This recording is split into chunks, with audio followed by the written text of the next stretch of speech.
സഭയ്ക്കൊരു സത്യമുണ്ട്. സഭാ ഐക്യത്തിന് ആഹ്വാനം ചെയ്ത ഓർത്തഡോക്സ് കാതോലിക്ക ബാവ ഇന്നുവരെ 1934 സഭാ ഭരണഘടന അംഗീകരിച്ച് ഒരൊറ്റ സഭയായി മാറണം. എങ്കിലേ സഭയിൽ ശാശ്വതമായ സമാധാനം ഉണ്ടാകും. ഒരുമിച്ച് നിന്നാൽ മലങ്കര സഭ വലിയൊരു ശക്തിയായി മാറും.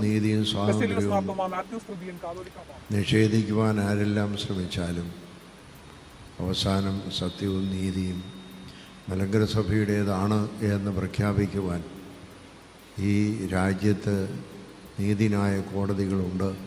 അവ എപ്പോഴും അത് പ്രഖ്യാപിച്ചുകൊണ്ടിരിക്കുന്നു.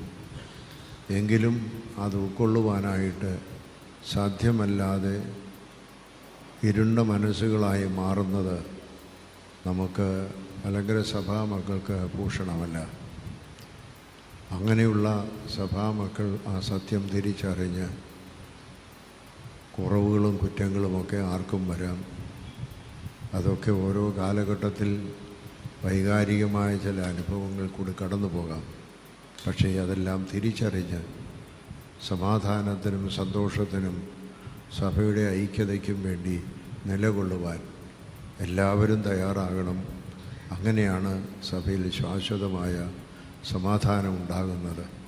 അതിനെല്ലാവരെയും സ്വാഗതം ചെയ്യുന്നു. എല്ലാവരും അത് ഉൾക്കൊള്ളുവാൻ തയ്യാറാകണം.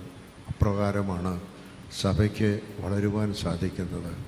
നാം ഒരുമിച്ച് നിൽക്കുമ്പോൾ വലിയൊരു ശക്തിയായി വലിയ ഒരു സഭയായി വളരുവാനും മാർത്തോമാ ശ്ലീഹ നമ്മെ ഏൽപ്പിച്ച ക്രിസ്തീയ ദൗത്യങ്ങൾ ശരിയാവണ്ണം ഈ ഭാരതത്തിൽ നിർവഹിക്കുവാനും നമുക്ക് സാധിക്കും. അതിനുള്ളതായ നല്ല നാളെ ഉണ്ടാവട്ടെ എന്ന് ആശംസിക്കുകയും പ്രാർത്ഥിക്കുകയും ചെയ്തുകൊണ്ട് ഈ സമ്മേളനം ഉദ്ഘാടനം ചെയ്യുന്നു. ദൈവം നമ്മെ അനുഗ്രഹിക്കും.